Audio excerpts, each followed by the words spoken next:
What's up, everybody? Today we got Mr. Joel Park here with me answering some training questions. I appreciate you coming on, Joel. Dude, my pleasure. Thanks for having me. Of course. Well, I took so a break from video games to be here.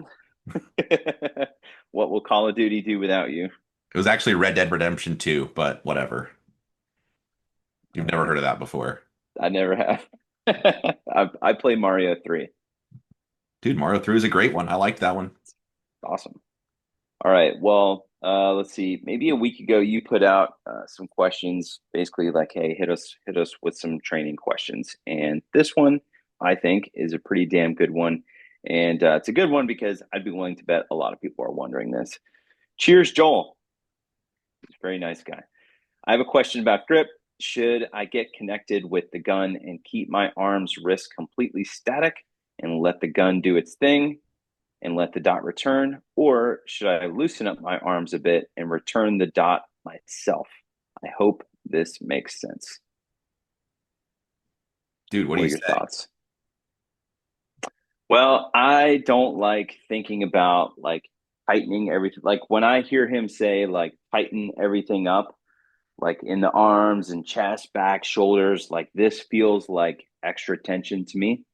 And I think that is rather counterproductive. So I think if he just worries about just connecting to the gun itself, and by connecting to the gun, I mean like not doing something or gripping like this, where I'm just gripping only fingers, like actually trying to get my hands on the frame. So the more hand I can get on the frame of the gun, the better. So I'm not trying to like push this hand really far forward where I'm just gripping fingers. Like I want this hand to be back, like palms touching palms, right? Covering up as much of the grip as possible. I think that's a super great place to start and think about like, hey, I'm just going to hold the gun with my hands and just keep even consistent pressures while I'm shooting the gun. How I about you?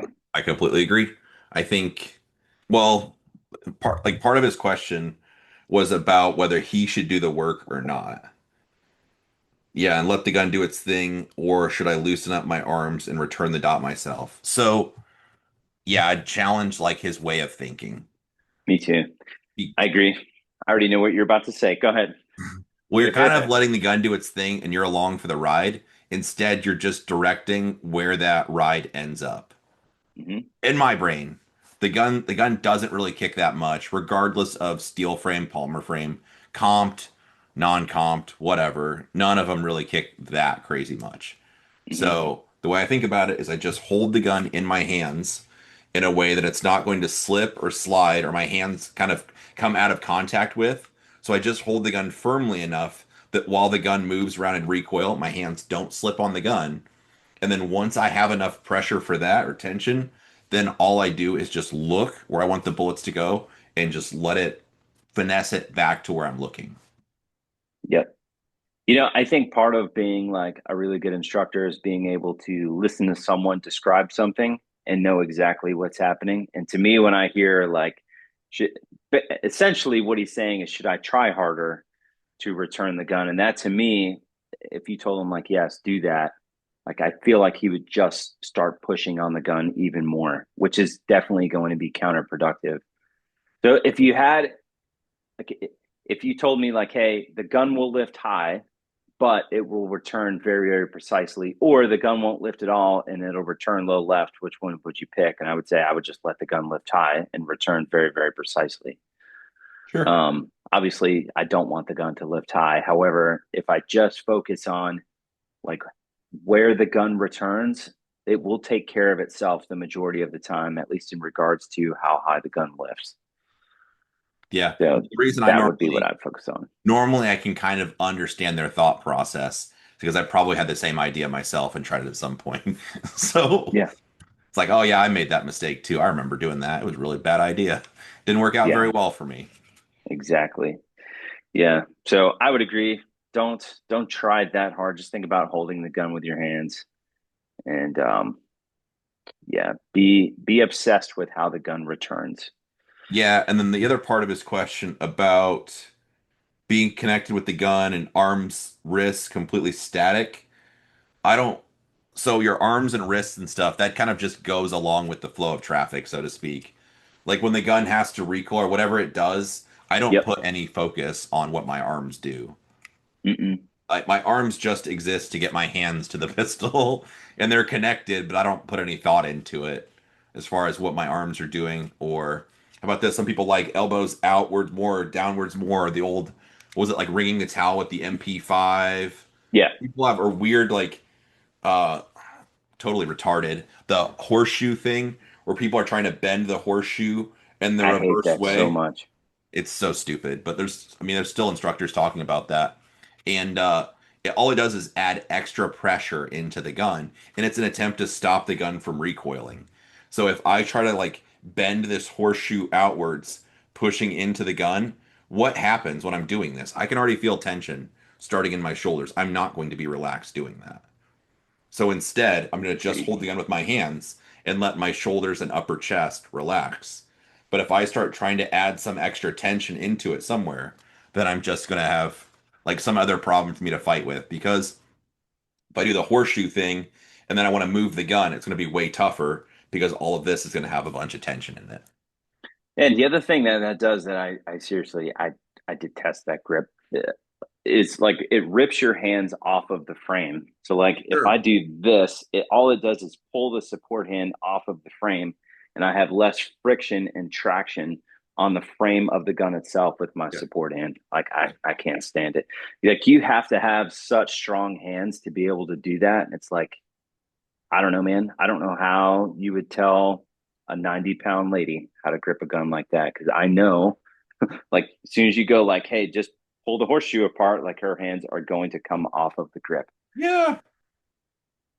I'm not a fan. No, and then you're trying to use some amount of pressure or force to fight the recoil or try to push down on it to make it recoil less.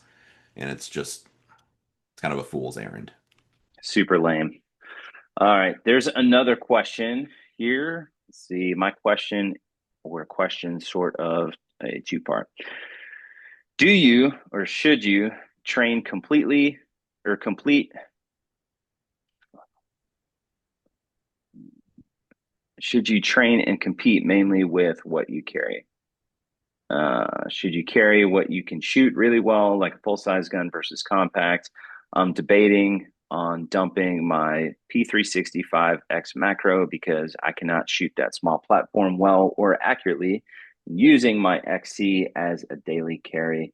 Very opposite sides of the spectrum, but I don't shoot small pistols well. I think this is a super duper fair question. I think I'll let you go first, but I think he answered it himself. Newsflash, most people don't shoot small pistols well. However, and I'm not saying I'm some defense expert or uh, officer involved shooting expert or whatever. Obviously, if you are going to be involved in a gunfight, the first part or the important part would be to have a gun with you. So Mm-hmm. obviously, people carry smaller guns because they're easier to carry. Having a full size gun with you, of course, would make more sense if you knew you're going to get into a gunfight. But I think, and I'm not, this isn't necessarily something I would say to be an expert at, but my 2 cents, you just have to pick something that fits around your lifestyle, something you're willing to carry, have with you, and that you can shoot well or you practice with. So the smaller guns are tougher to shoot, probably shoot more reactively. However, it'd be better than nothing. Of course, carrying like my 14.5 with probably a can on it to keep it quiet would be like optimum, but it'd be a little bit tough to carry around a 14.5 AR-15 all day, or a 5-inch gun's a lot to carry around for most people. Yep. So a smaller or more concealable handgun is what most people do. And then, Mm-hmm. well, go ahead. You want to respond to that part? Yeah. So number one, I probably wouldn't carry a P365. Just simple fact that it doesn't have a trigger safety. That really like gives me the willies stuffing that in my pants. Not sure I would trust that at all, especially with Sig's track record. Um, Not but wrong. but I feel like I would train mostly with the big gun. Train mostly with the big gun and know the limitations of the little gun. Be able to shoot it, like know what it can do, know what you can do with that little gun in regards to how fast you can actually shoot it, how fast can you draw it. Um, but like, do you need to compete with it and train solely with like no, I disagree with that. I think the road to getting better is much easier paved with a bigger gun than a smaller gun. And once that road is paved and you understand like common principles of what you need to do in your training, I think that smaller gun is going to be way easier to shoot. So to answer your question, I would say no, you don't need to solely train with the little gun, but it might be a little easier for you to carry from time to time. Yeah, I think you should still shoot the smaller gun. The problem Mm-hmm. is also they beat up your hands a lot. Or They normally the do. smaller guns are tougher on your hands. Yep. So yeah, I agree. The primary bulk of your training with a full-size pistol, but if you're going to carry a gun, yeah, you should shoot it some and just be able to shoot it, fairly well or up to your ability. Yep. I've got a little. What's the? It's like the size of a G19, but it's single or A slim Glock line. 48 or a 19 or a 43X. Okay, I have a 48. I think I have a that's what I 48 have. also. I can't keep track of all the numbers and stuff. I just like, yep, that's a decent size. I'll take that one. So so like I have that one. Mhm. When I go shoot that, the things that I do with it is I'll just make sure like I can draw it, get on target, obviously like quickly, and then just be able to shoot the gun as aggressively as the gun allows me to. So I'll do maybe one target, just shoot bill drills at 5 to 25 yards and like see what I need to do to not only like return the gun, how I want it to return, what type of grip do I need on it, etc. But again, I think a lot of this stuff is going to be learned shooting the bigger guns, and then you just apply these concepts and principles to the smaller guns. Dude, I agree. Yeah, But it's all what you want. I mean, you get out what you put in, and it's whatever you want to place your focus on. Because if the smaller guns are what you enjoy shooting or you want to train with, then shoot that. sure. It's probably not a wrong answer, but I don't think you're wrong for placing the primary amount of your training time with the full size gun. Yes, and change the trigger in that thing. Was it agency that has the trigger safety? It's Apex. I think it's Apex. Apex? Yeah, I would change the trigger in that thing. Yeah, Just for safety's sake. Not safety. for he's not talking about making the trigger lighter. He's just talking about keeping you safe. Yeah, that would not be fun to go off in your pants. Actually, a student sent me a video of after him blowing up a holster. The gun went off. It was that gun. It was a 365. Shoved it in the holster, and he was carrying it 4 o'clock. Thankfully, shoved it in the holster, and the gun went off. And it's like, holy crap! And I told him, I was like, dude, there'd be no way I'd carry that thing with that trigger in it. No way. Luckily, it sounds like I'm guessing he was not hit, but that's awful. Yeah, This is scare the crap out of actually me. a good argument for why you should not carry around in the chamber. I never thought I'd have that argument. The If it's P3, if it's a if it's a if SIG, it's a SIG Israeli carry pistol, it. I would not recommend carrying with around in the chamber. For any other platform, it'd be it's kind of dumb not to, but for a SIG, it's not so dumb. Now, when you don't carry around in the chamber, do you do that like high elbows No, and I do then like the squat and then rack yeah, it? the Israeli thing, I think, where it's like this, isn't it? Yeah, it's upside down, And then clack you it, crack it, and then it comes. Yeah, and then you do like the peekaboo thing real yeah, quick. That's what I do too. Yeah, yeah, yeah, man. Just safer that way. sweet. And then if you do need to reholster it, make sure you unload it before it goes back in the holster. That's right. Yeah, Safety because sake. that's where the problems happen apparently. Yikes. All right. Well, On this that was a note, good one. We'll end on that note. I see Joel getting more and more uncomfortable as we go here. the lawyers are looking for Nick's contact info now. Yeah, I'll give him your number. Joel, I appreciate you coming on Thanks and for having me. answering these questions with me. Nah, If of you course. guys have any questions, comments, concerns for either of us, please drop them below. And if you want to figure out where Joel is going to be, you could look at, what is it, joelparkshooting.com, Joel Park Training.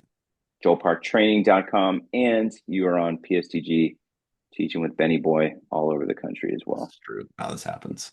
So go look up Joel, go follow him on Instagram and YouTube. You're too kind. Thanks, dude. This All was good. right. Very good.